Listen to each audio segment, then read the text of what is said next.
Hi. This is chapter 28. This is definitely not chapter 28. We're going to chapter 28. All right, easy peasy. We're just getting into this steering system. What type of steering systems we have.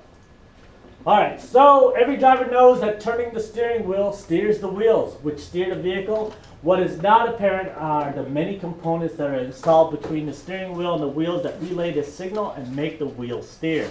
This chapter discusses the different steering systems, how they operate, the purpose and functions of Earth, each part within them. It also discusses the steps and tools needed to inspect and service the steering systems. Maintaining a well-functioning steering system is necessary for the safety of the driver, passenger, and others sharing the road. This state is a state inspection state, so they look at a lot of safety, including steering. The steering system provides control over the vehicle's direction of travel, good maneuverability for parking the vehicle, smooth recovery from turns as the driver releases the steering wheel, and minimal transmission of road shocks from the road surface through the steering wheel. As vehicle technology has progressed, steering systems have gone through a number of refinements to enhance vehicle safety, performance, and fuel economy. A basic steering system has four main parts: the steering column, the steering box, and steering linkage with steering knuckles. The picture that you see up here is called a parallelogram. It has a stub axle, ball joints, steering arm. It has the Pinion arm, which is located directly attached to the steering box, the sector shaft, and the worm shaft. It has a track rod. The track rod is also called a center link, an idler arm, an inner tie rod, outer tie rods, wheel bearings, and the tie rod sleeve right here. Well, your tie rod and toe adjustment. Okay. The basic steering system is a power assist system that makes it easier for the driver to steer the vehicle. The power steering system can be either a hydraulic type or electric type. In case of electric power steering, in addition to providing power assist, the system can be integrated with electronic stability control system such that a powertrain control module can take command of the steering if needed to prevent loss of control of the vehicle. Electric power steering also makes four-wheel steering more feasible. Subaru, a lot of Subarus, the newer late model Subarus have this equipment called hindsight, which actually will steer the vehicle for you. Let's say you're going down the highway, you got cruise control, it's late at night, and you start veering off the side of the road or to the left or whatever. Hindsight actually controls your car and steers it back in place in the center of those lines and give you an audible sound saying, "Wake the fuck up, you're about to die." All right, doesn't quite sound like that, but you know what I'm saying? The steering column transmits the driver's steering effort from the steering wheel down to the steering box. The steering box converts the rotary motion of the steering wheel to linear motion needed to pivot the wheels. The steering box also uses principle of gear reduction to give the driver mechanical advantage over the wheels, making it easier to steer them. The steering linkage transfers the linear steering effort to wheels by connecting the steering box to the steering arm on each of the steering knuckles, which pivot on ball joints, allowing the wheels to steer the vehicle. There are two main types of steering systems used on vehicles: the parallelogram steering and the rack and pinion steering. Here you have a rack and pinion steering. The rack and pinion consists of a steering arm, a pinion, the pinion bearings, the rack, the toe angle adjuster, rack boots, end bushings, tie rod assembly, tie rod end, and a ball joint. Anybody know why this is called a rack and pinion? Because there's a rack and a pinion. And a pinion. All right, has a rack and pinion. So over here you have this this rack and pinion right here. So if you look at this, this is the rack. All right. And inside this is where a pinion gear is. It's a helical gear that sits directly on top of this to change it to make it a left or right movement. So this pinion gear is attached to your steering column, which turns it and then moves this left and right. It's called rack and pinion.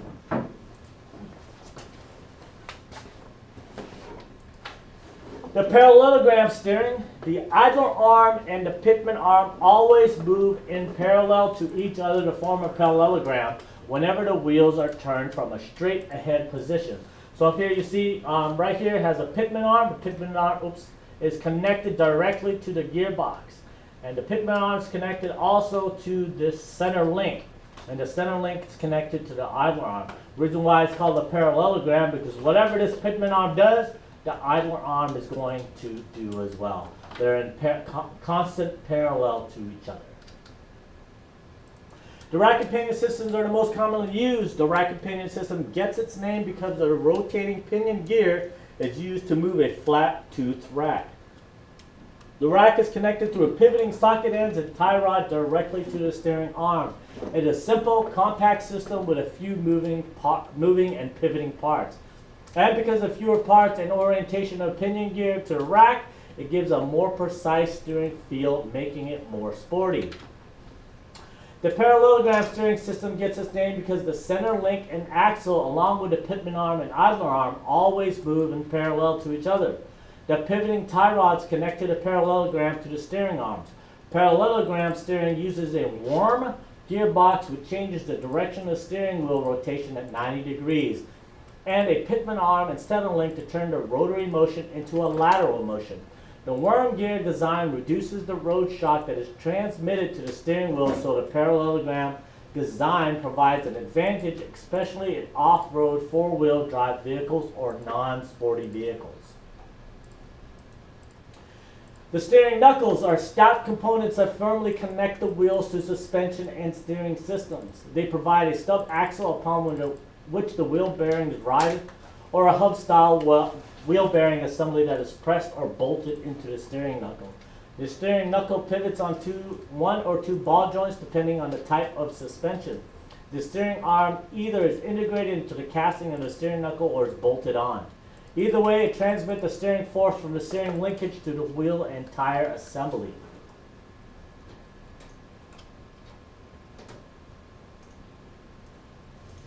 The steering system must provide control over the direction of travel of the vehicle, good maneuverability for parking the vehicle, smooth recovery from turns as the driver releases the steering wheel, and minimum transmission of road shocks from the road surface. The effort by the driver is transferred from the steering wheel down the steering column to a steering box. The steering box converts the rotary motion of the steering wheel to the linear motion needed to steer the vehicle. It also gives the driver a mechanical advantage. The linear motion of the steering box is then transferred by tie rods to the steering arms of the front wheels. The tie rods have ball joints that allow steering movement and movement of the suspension.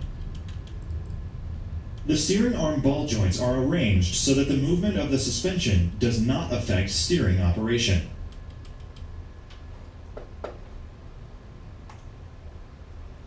The relationships between the steering system, the wheel positions, and the suspension system form what is called the steering geometry. Steering geometry is a geometric arrangement of linkages in the steering of a vehicle designed to solve the problem of keeping the wheels properly oriented through various positions of the steering and suspension system. The Ackerman principle angles the steering arms towards the center of the vehicle such that imaginary lines drawn from the center of the steering knuckle pivot points through the center of the outer tie rods intersect at the center of the rear axle. This angle is what allows the wheels to navigate a corner without scrubbing.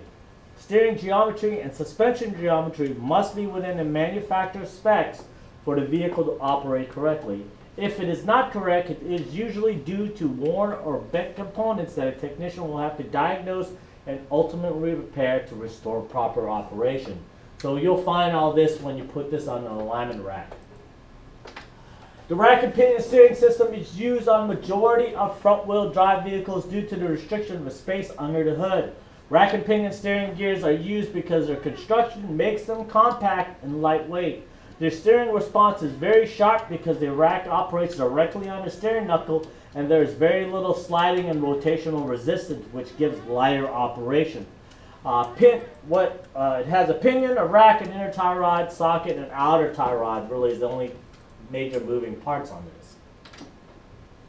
The pinion is a tooth gear that meshes with the rack. The pinion is connected to the steering column As the driver turns the steering wheel, the forces are transferred to the pinion, causing the rack to move either direction.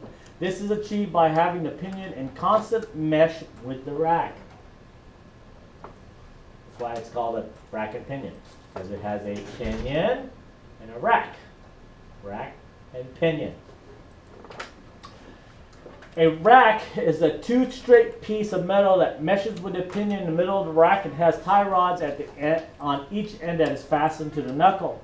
The rack slides in the housing and is moved by the action of the mesh pinion. It normally has an adjustable bushing positioned outside the pinion to control the component's meshing, and it has a 9-aught bushing at the other end.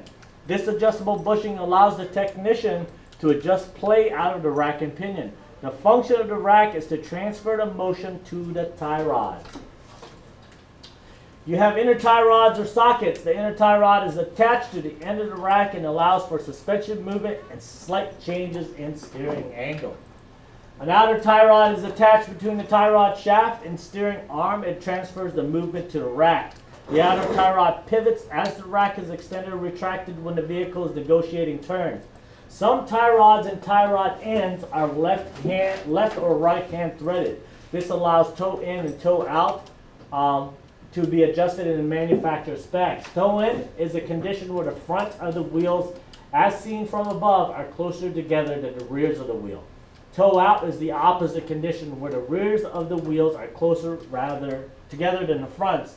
The tie rod end connects the center link to the steering knuckle in vehicles with parallelogram steering systems. All right, toe in and toe out. Does everybody understand what that is? Toe in, toe out. All right, here's your tire. This is the front of the vehicle, and this is the right-hand side of that tire. So a toe in, if you look at the tire, if that car is pointing towards you, a toe in means that this tire and this wheel is pointed in, okay, into the center of the car, right? Mm-hmm.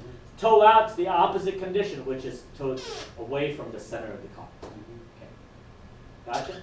Then you have camber, cambered in, cambered out. Then you have caster in relation to ball joint. We'll get to that during the alignment class as well.